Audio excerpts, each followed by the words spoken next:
Hello students, I welcome you all on the YouTube platform of the Hind Guru academy. तो आज हम लोग continue करते हैं अपने मोल कंसेप्ट के लेक्चर को। लास्ट क्लास में हमने आपको बताया था लॉ ऑफ केमिकल कॉम्बिनेशन के बारे में।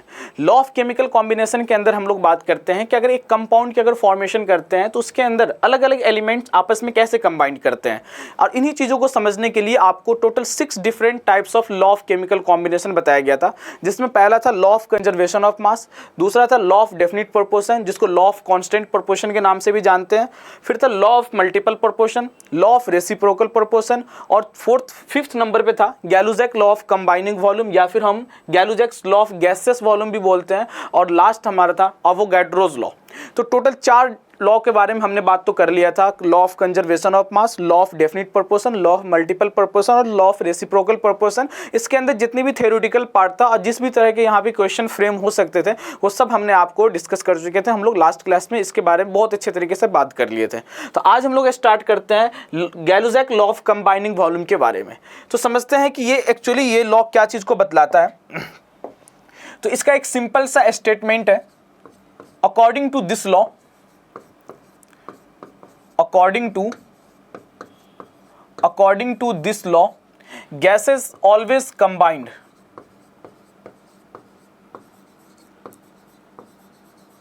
Gases always combine in simple ratio of their volume.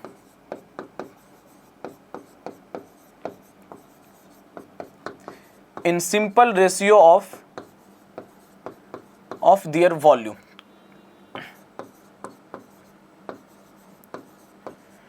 And if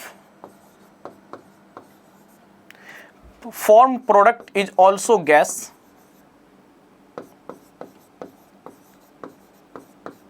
formed product is also a gas, then it also exists. It also exists in simple ratio of volume. In simple ratio of volume with reactant gases. With reactant gases. कहने का मतलब क्या हो गया कि अगर मान लीजिए आपके पास अगर अलग अलग गैस दिया जाए, जैसे फॉर एग्जांपल मान लीजिए N2 gas plus H2 gas आपस में रिएक्ट करके अमोनिया गैस की फॉर्मेशन कर रहा है। अगर आप इसको बैलेंस कीजिएगा तो यहाँ पे आ जाएगा 3H2 और यहाँ पे आ जाएगा 2NH3। तो अकॉर्डिंग टू दिस लॉ, इस लॉ के अकॉर्डिंग कहने का मतलब क्या हो गया है कि जो गैसेस है वो हमेशा किस रेशियो में कंबाइन करेगा, in simple ratio of their volume. हम यहाँ पे simple ratio of their volume कहने का मतलब क्या हो गया है कि N2 के आगे जो कोफिशिएंट है तो हम यहाँ पे लिख सकते हैं 1 वॉल्यूम, 3H2 के यहाँ पे लिख सकते हैं हम लोग 3 वॉल्यूम। तो ये 1:3 के रेशियो में कंबाइन करेगा, और जो प्रोडक्ट की फॉर्मेशन हो रही है अगर वो प्रोडक्ट गैस है तो वो भी रिएक्टेंट गैसेस के साथ हमेशा किस रेशियो में रहेगा, सिंपल रेशियो में रहेगा। तो हम यहाँ पे बोल सकते हैं 2 वॉल्यूम। तो देखो इसके कहने का मतलब क्या हो गया कि अगर एक वॉल्यूम N2 आप ले रहे हो तो एक वॉल्यूम N2 3 वॉल्यूम H2 के साथ कंबाइंड करेगा और 2 वॉल्यूम अमोनिया की फॉर्मेशन करेगा। आप इसको इस तरह से समझिए कि अगर मान लीजिए आपको एक क्वेश्चन के थ्रू हम इसको और अच्छे से समझने की कोशिश करते हैं।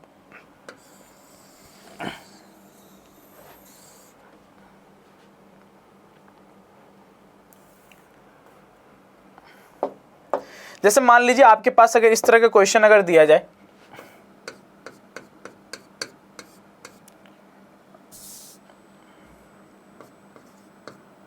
(150 ml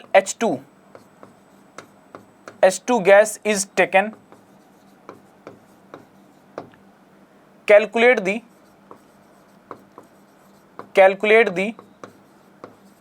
volume of N2 gas required. Calculate the volume of N2 gas required and volume of NH3 gas formed.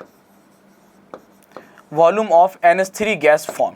अगर आपको एक रिएक्शन इस तरह से लिख के दिया गया है N2 गैस आपस में कंबाइंड हो रहा है, N2 गैस H2 गैस के साथ कंबाइंड हो रहा है और प्रोडक्ट क्या फॉर्म कर रहा है, 2NH3 गैस अमोनिया गैस की फॉर्मेशन कर रहा है।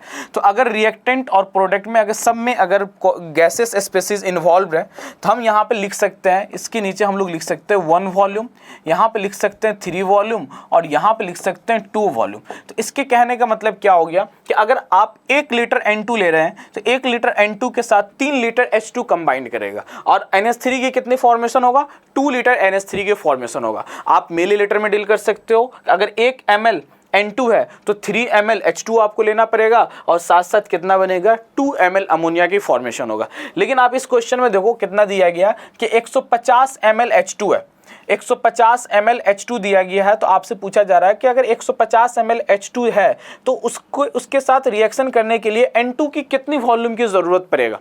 तो हम यहाँ पे आप चाहो तो यूनिटरी मेथड लगा सकते हो, बहुत आसानी से इस तरह के क्वेश्चन को हम सॉल्व कर सकते हैं। अगर 3 वॉल्यूम H2 या फिर आप ऐसे लिखो 3 वॉल्यूम H2 से 1 वॉल्यूम N2 कंबाइंड हो रहा है तो हम इसको ऐसे भी डील कर सकते हैं कि भाई 3 ml H2 से N2 कितना कंबाइंड हो सकता है, 1 ml N2 कंबाइंड हो सकता है। तो 3 ml से अगर 1 ml कंबाइंड हो सकता है तो आप बताइए 1 ml H2 से कितना N2 कंबाइंड होगा, 1/3 ml N2 कंबाइंड होगा। और आपके क्वेश्चन में H2 का कितना दिया गया, 150। तो बताइए 150 ml H2 से कितना N2 कंबाइंड करेगा, तो 1/3 इंटू 150, ये यहाँ से 50 टाइम्स कैंसिल हो जाएगा तो कितना आ जाएगा, 50 ml N2। तो इस क्वेश्चन का जो पहला पार्ट था कि भाई इसमें कितने N2 की रिक्वायरमेंट होगी, तो N2 कितना रिक्वायरमेंट होगा, 50 ml। अगर आप 150 ml H2 आप ले रहे हो तो उसके साथ कितने N2 कंबाइंड करेंगे, उसके साथ 50 ml ऑफ N2 कंबाइंड होगा और प्रोडक्ट में अमोनिया बन रहा है तो अमोनिया कितना फॉर्म होगा। तो आप देख सकते हो 1 वॉल्यूम से 2 वॉल्यूम, तो कहने का मतलब क्या हो गया, या फिर 3 से ही H2 का दिया हुआ है तो आप बोल सकते हो कि 3 ml H2 कितना अमोनिया बना रहा है, 2 ml NH3 बना रहा है। तो आप बताइए कि 1 ml H2 कितना अमोनिया बनाएगा, 2/3 ml NH3 बनाएगा। तो आप 1 ml H2 अगर 2/3 ml अमोनिया बना रहा है तो आपको H2 कितना दिया गया, 150। तो 150 ml H2 बनाएगा, 2/3 इंटू 150, 3 से ये 50 टाइम कैंसिल हो जाएगा और कितना आ जाएगा, 100 ml NH3।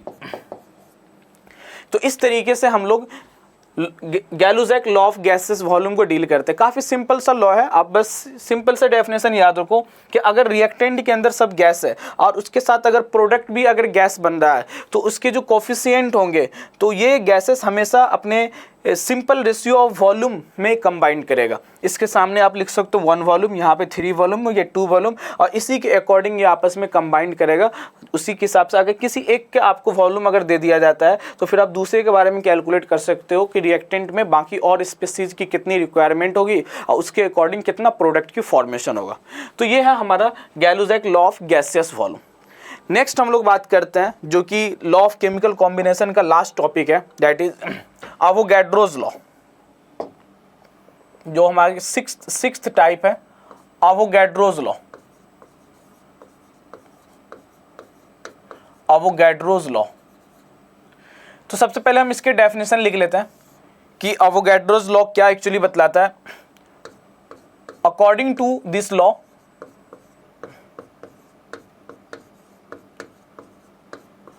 according to this law, equal volume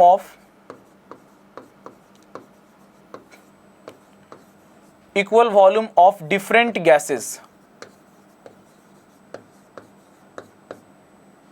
equal volume of different gases at same temperature and pressure,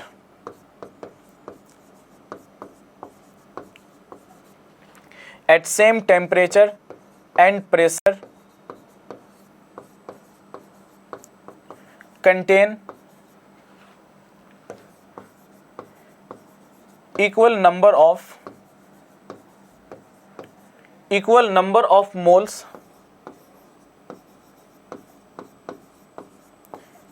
and equal number of molecules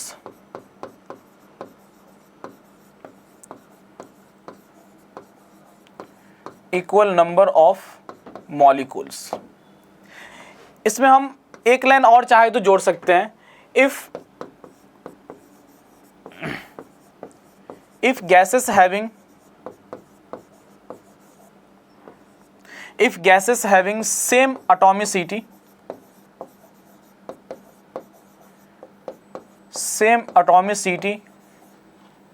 then number of atoms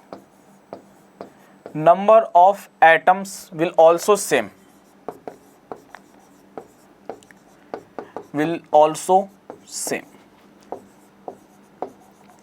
अब देखिए इस स्टेटमेंट के कहने का मतलब क्या है, हम इसको एग्जाम्पल से समझते हैं। जैसे मान लीजिए हमारे पास अलग अलग गैसेस है, आप ले लो, मान लो NH3 गैस है, CO2 गैस है, CH4 है, ओजोन है, N2 है,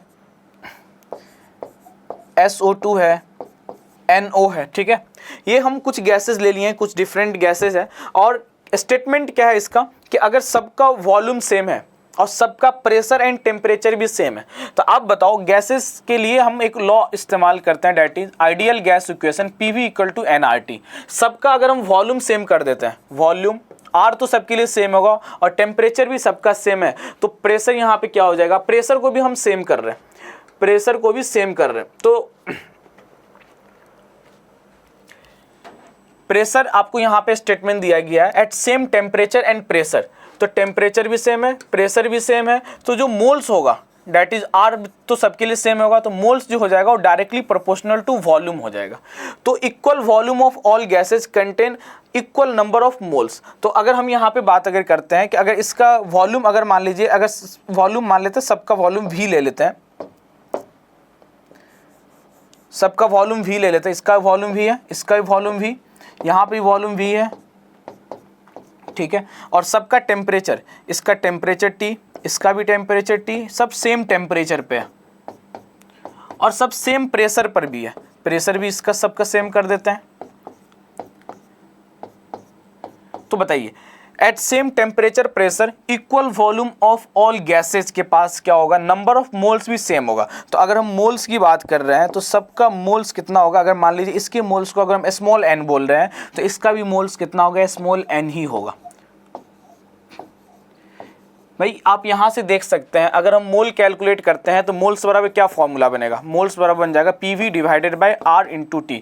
सबका प्रेशर सेम है, सबका वॉल्यूम सेम है, सबका R तो सबके लिए सेम होगा और टेम्परेचर भी सेम है, तो PV / R2 का वैल्यू सबके लिए सेम है, तो सबके लिए स्मॉल n की भी वैल्यू क्या आएगा, सेम आएगा। तो इस हिसाब से हम बोल सकते हैं कि अगर अलग अलग गैसेस सेम टेम्परेचर और प्रेशर पे है और सबका वॉल्यूम सेम है, तो सबके पास नंबर ऑफ मोल्स भी क्या होगा, सेम होगा। और अगर नंबर ऑफ मोल्स अगर सबका सेम है तो एक मोल्स के अंदर कितने मॉलिक्यूल्स होते हैं, अवोगाड्रोस नंबर के बराबर होते हैं।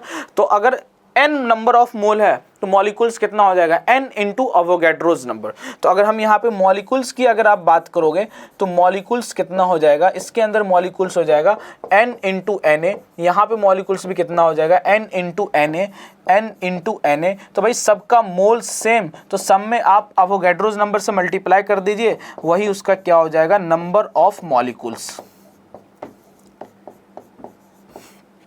तो इस हिसाब से हम इस तरह के क्वेश्चन को डील करते हैं। इसमें हमने एक और स्टेटमेंट को ऐड ऑन किया था कि if gases having same atomicity then number of atoms will also same. हमने स्टार्टिंग में ही आपको कैलकुलेशन सिखवाया था कि नंबर ऑफ मोल्स का, नंबर ऑफ मॉलिक्यूल्स का।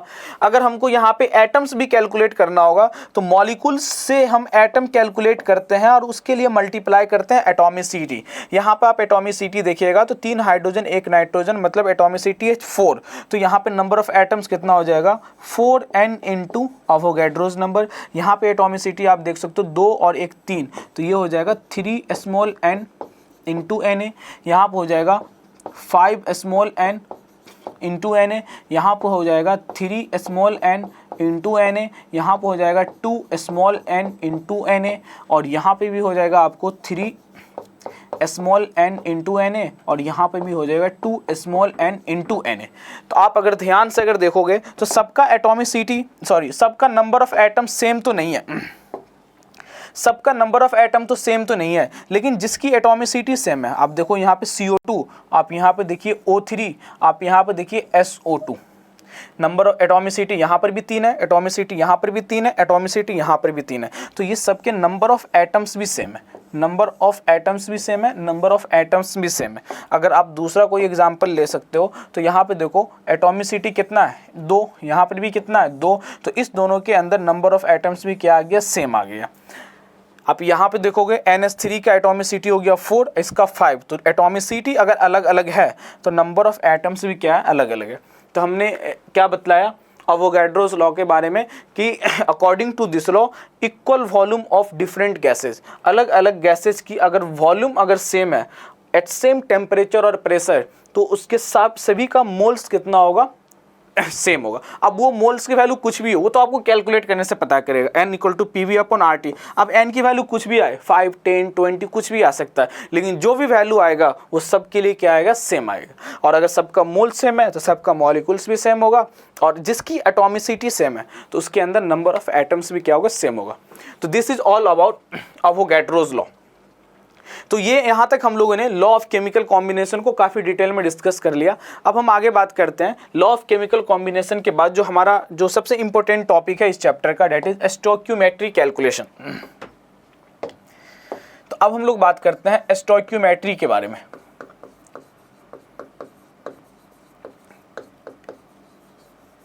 देखो स्टोइकियोमेट्री बेसिकली क्या चीज़ को बतलाता है, तो स्टोइकियोमेट्री एक बैलेंस्ड केमिकल रिएक्शन को रिप्रेजेंट करने का एक तरीका होता है। जैसे फॉर एग्जांपल अगर हमारे पास मान लीजिए इस तरह का एक रिएक्शन दे दिया जाए, अगर यही एग्जांपल हम लोग ले लेते हैं N2 gas plus 3H2 gas 2NH3 gas, ठीक है। तो इसके अंदर ये आप देख सकते हो ये रिएक्शन प्रॉपर बैलेंस्ड रिएक्शन है। तो एक बैलेंस रिएक्शन को, एक केमिकल रिएक्शन को प्रॉपर बैलेंस फॉर्म में लिखने के तरीके को हम क्या बोलते हैं, स्टोइकियोमेट्री। तो स्टोइकियोमेट्री को अगर हम डिफाइंड अगर करना चाहें, it is simply representation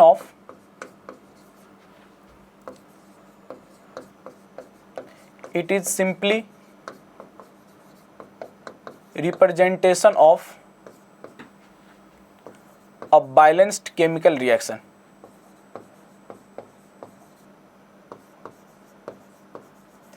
simply representation of a balanced chemical reaction. और इस बैलेंस्ड केमिकल रिएक्शन का जो कोफिशिएंट होता है, जैसे यहाँ पे कोफिशिएंट कितना है,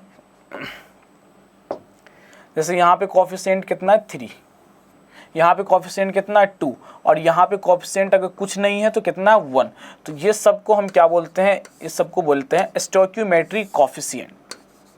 इसे हम क्या बोलेंगे, stoichiometry coefficient.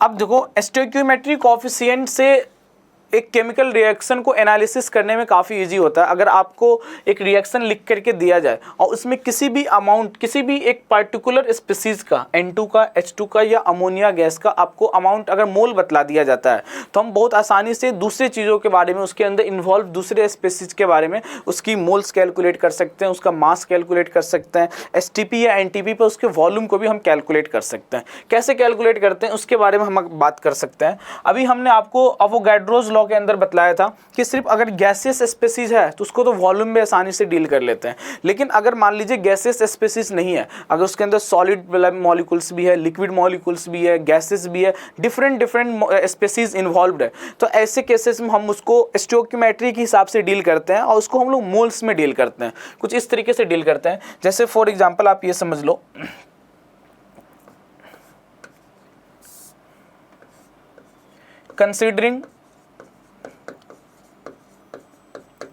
considering a hypothetical balanced chemical reaction, hypothetical balanced chemical reaction.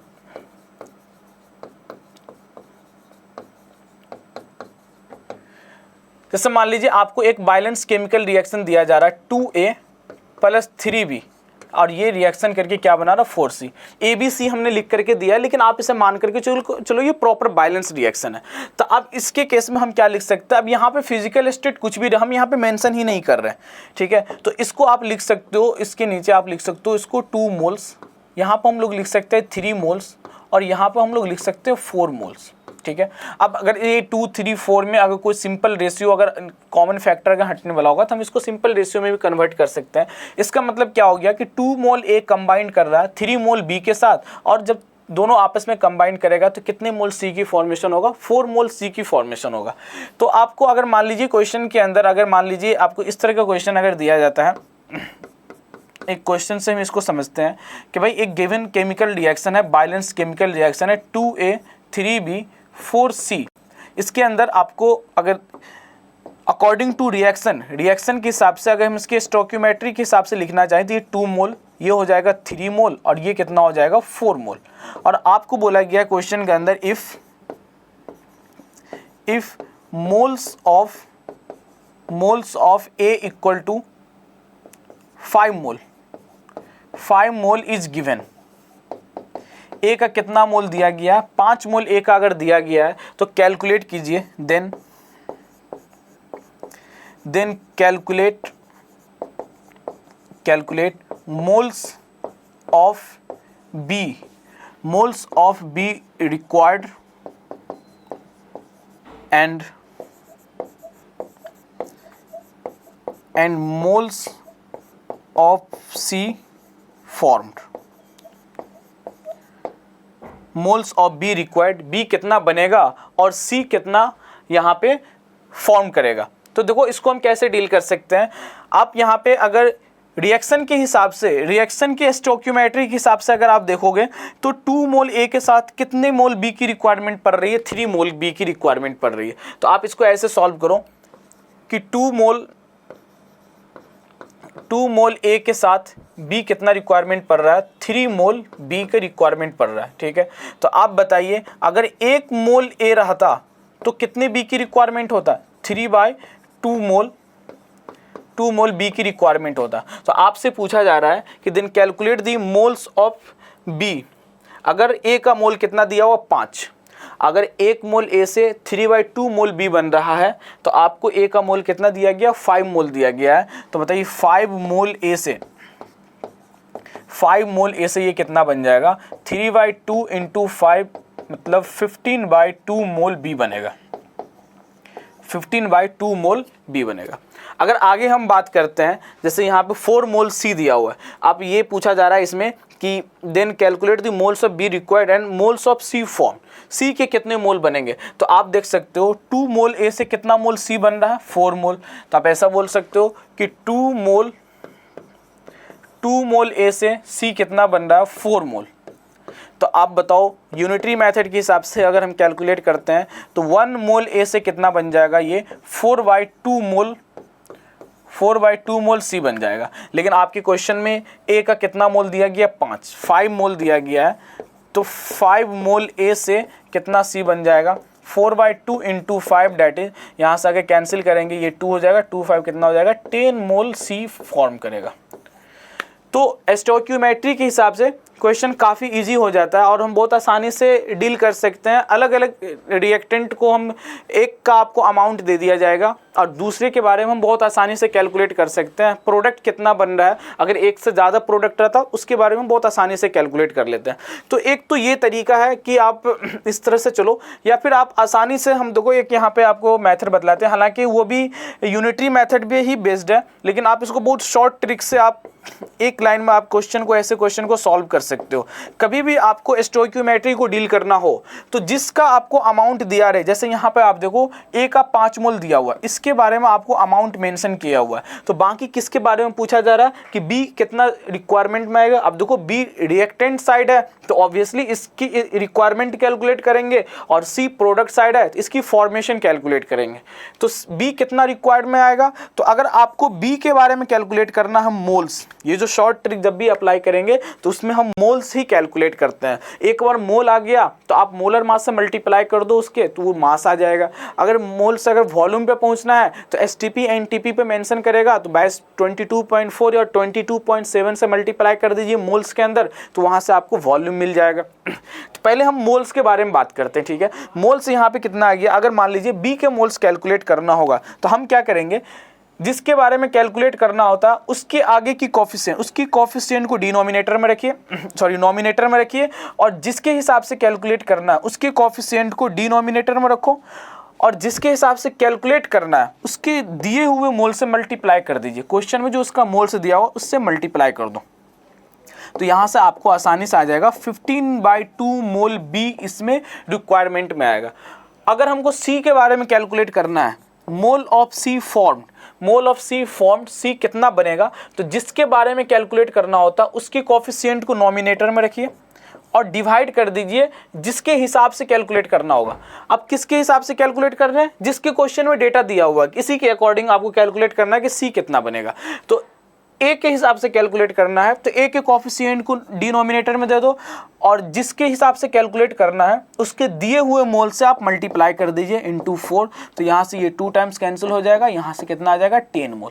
ये यूनिटरी मेथड ही है, बस यूनिटरी मेथड को अप्लाई करने का एक शॉर्ट ट्रिक है। अगर आपको एक रिएक्शन के अंदर किसी एक स्पीसीज का अमाउंट दे दिया गया है, मोल्स दे दिया गया है, तो आप क्या हो, मास अगर दिया है तो मास से आप पहले मोल कैलकुलेट कर लो, और उसके उस रिएक्शन के अंदर जिस कंपोनेंट के बारे में आपको मोल कैलकुलेट करना होगा उसकी कोफिशिएंट को डिवाइड कर दीजिए उस टर्म के कोफिशिएंट से जिसका आपका मोल क्वेश्चन में जिसके बारे में डेटा दिया गया, और उसको मल्टीप्लाई फिर कर दीजिए जो डेटा दिया गया उस डेटे से मल्टीप्लाई कर दे, मतलब मोल से ही मल्टीप्लाई करना है। फिर से एक बार बताते हैं, अगर हमको बी के बारे में कैलकुलेट करना था, और बी के बारे में जो कैलकुलेट करना हो किसके हिसाब से कैलकुलेट करना है, ए के हिसाब से। ए के हिसाब से क्यों कैलकुलेट करना है कि क्वेश्चन के अंदर ए का ही डेटा दिया गया है, कि इसी के हिसाब से आपको बताना है कि बी कितना यूज में आएगा इस रिएक्शन के अंदर। तो जिसके बारे में कैलकुलेट करना उसकी कोफिशिएंट को आप ले लो नोमिनेटर में, और जिसके हिसाब से कैलकुलेट करना उसके कोफिशिएंट को ले लीजिए डिनोमिनेटर में, और मल्टीप्लाई कर देना है इसके कोफिशिएंट का जो दिया हुआ वैल्यू है उससे मल्टीप्लाई कर देना। इस हिसाब से आप इस मेथड से आगे चल के हम एक टॉपिक और पढ़ेंगे लिमिटिंग रिएजेंट, वहाँ पे भी हम इस कॉन्सेप्ट को यूज़ करेंगे, और काफ़ी लेंदी क्वेश्चन को आप बहुत आसानी से सॉल्व कर सकते हो। जैसे 1-2 क्वेश्चन जो प्रीवियस एग्जाम में आए हुए हैं उस टॉपिक पे बेस्ड मैं वो आपको सॉल्व करके बतलाता हूँ।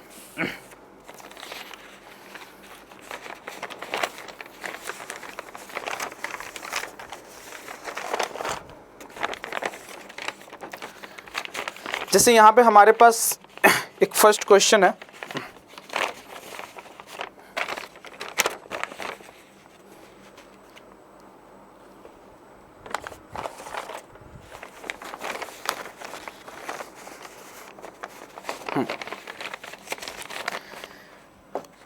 पहला क्वेश्चन हम इसमें ले रहे हैं स्टोइकियोमेट्री कैलकुलेशन पे based, calculate the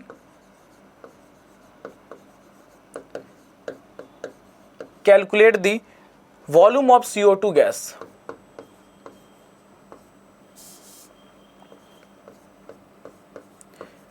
Calculate the volume of CO2 gas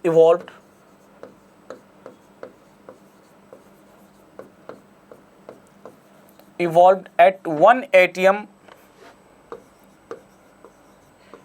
and 273 Kelvin on heating 16.8 gram MgCO3 solid. MgCO3 solid को हीट किया जा रहा है, तो आपसे बोला जा रहा है कि यहाँ पे CO2 का वॉल्यूम बताइए कितना इवॉल्व होगा, कितना CO2 बनेगा। तो देखो सबसे पहले तो हमको इसका रिएक्शन लिखना पड़ेगा। बहुत सारे क्वेश्चन में तो आपको रिएक्शन लिख करके दिया जाएगा, लेकिन कुछ बेसिक रिएक्शन है जो आपको याद भी रखना पड़ेगा। जैसे कार्बोनेट है MgCO3, मैग्नीशियम कार्बोनेट सॉलिड, इसको अगर आप हीट करते हो तो यहाँ से ऑब्टेन होगा मैग्नीशियम के ऑक्साइड MgO, अब प्लस साथ में क्या इवॉल्व होगा, CO2 गैस। तो MgO का फिजिकल स्टेट तो सॉलिड होता है मैग्नीशियम ऑक्साइड का, इसको आप चाहे तो बैलेंस भी कर सकते हो, इधर मैग्नीशियम 1 है, इधर भी 1 है, ऑक्सीजन देखो 2 3, कार्बन 1 है, दोनों तरफ रिएक्शन ये प्रॉपर बैलेंस है, इसे बैलेंस करने की जरूरत नहीं है। तो आपको क्या बोला गया है, अब देखो अगर ये बैलेंस्ड केमिकल रिएक्शन है तो इसके नीचे हम लिख सकते हैं कितना, 1 मोल, इसके बारे में हम कितना लिख सकते हैं, 1 मोल, इसके बारे में हम कितना लिख सकते हैं, 1 मोल। अब देखो 1 मोल MgCO3 को अगर आप हीट करोगे तो 1 मोल MgO बनेगा और 1 मोल CO2 बनेगा।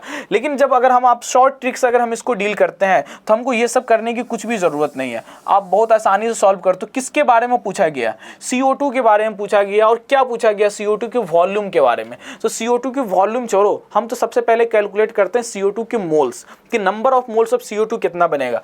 तो जिसके बारे में हमसे पूछा जाता है उसकी कोफिशिएंट को नॉमिनेटर में और जिसके हिसाब से कैलकुलेट करना होता है उसके कोफिशिएंट को डिनोमिनेटर में। तो CO2 के बारे में कैलकुलेट करना है तो CO2 के आगे कोफिशिएंट कितना, 1, तो 1 आ जाएगा नॉमिनेटर में। और कैलकुलेट किससे हिसाब से करना है, तो क्वेश्चन के अंदर डेटा दिया गया MgCO3 के बारे में कि MgCO3 के 16.8 ग्राम है, तो इसके हिसाब से कैलकुलेट करना है। तो इसके आगे की कोफिशिएंट को हम ले लेंगे डिनोमिनेटर में और मल्टीप्लाई क्या कर देंगे, जिसके हिसाब से कैलकुलेट करना उसके मोल्स से। लेकिन आपको MgCO3 के हिसाब से कैलकुलेट करना है तो MgCO3 की मोल्स से मल्टीप्लाई करना है। लेकिन यहाँ पे MgCO3 का मास दिया गया है, तो मास दिया गया है तो मोल्स आ जाएगा। मोल्स ऑफ MgCO3 कितना हो जाएगा बताइए, मोल्स ऑफ MgCO3 हो जाएगा गिवन मास कितना है 16.8 और divided by molar mass magnesium का होता है 24, कार्बन का होता है 12, ऑक्सीजन का होता है 16, तो 16 3 जा कितना हो गया 48। आप इस सबको सॉल्व करके 16.8 डिवाइडेड बाय 8 और 2 10 हो जाएगा और ये 14 हो गया, यहाँ पे 1 आएगा, 4 5 हो जाएगा, ये 6 और 2 कितना हो जाएगा 84।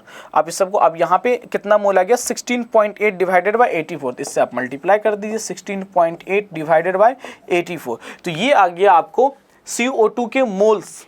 ठीक है, नंबर ऑफ मोल्स हम यहाँ पे कैलकुलेट कर लिए। कैसे कैलकुलेट किए, जिसके बारे में पूछा गया तो उसके कोफिशिएंट को नॉमिनेटर में, जिसके हिसाब से कैलकुलेट करना है इसके कोफिशिएंट को डिनोमिनेटर में और जिसके हिसाब से कैलकुलेट करना उसके दिए हुए मोल से मल्टीप्लाई करना है। तो चूंकि क्वेश्चन में उसका आपको मास दिया गया था तो उसके हिसाब से मोल कैलकुलेट कर लिए और मोल्स वाले वैल्यू को मल्टीप्लाई कर दिए। तो यहाँ से क्या आ गया, हमको number of moles of CO2 पता चल गया। लेकिन आपसे क्वेश्चन में क्या पूछा गया, वॉल्यूम ऑफ CO2। तो CO2 की वॉल्यूम कैलकुलेट करना है तो बताइए, या तो आप PV = nRT लगा लो, PV = nRT, तो वॉल्यूम कैलकुलेट करना है तो V = कितना हो जाएगा nRT/P। आपको नंबर ऑफ मोल्स पता चल गया है, R पता है, टेम्परेचर आपको दिया हुआ 273 केल्विन और प्रेशर दिया 1 atm। लेकिन इतना कुछ करने की ज़रूरत नहीं है, आपको ऑलरेडी हम लोग लेक्चर फर्स्ट या सेकेंड में हम लोग डिस्कस किए थे STP और NTP के बारे में। ये जो 1 atm और 273 जो है ये बेसिकली STP कहलाता है। ये डेटा STP क्या था, स्टैंडर्ड टेम्परेचर एंड प्रेशर।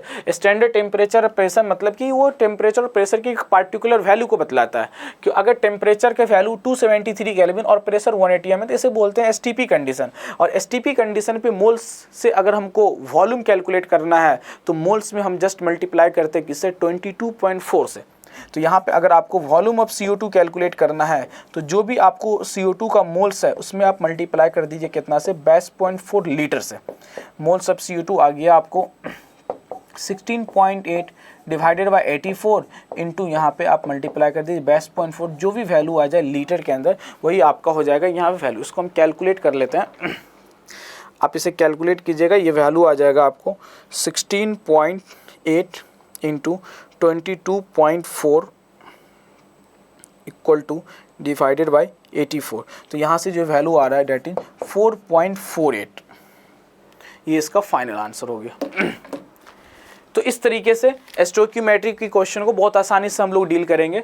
तो नेक्स्ट क्लास में आपको स्टोइकियोमेट्री पे बेस्ड हम लोग और भी डिफरेंट टाइप्स ऑफ प्रॉब्लम की बात करेंगे और फिर बात करेंगे लिमिटिंग रिएजेंट के बारे में और उस पर बेस्ड क्वेश्चन की बात करेंगे। तो आज की क्लास को यहीं पे स्टॉप करते हैं, बाकी की बात हम करेंगे नेक्स्ट क्लास में। Thank you.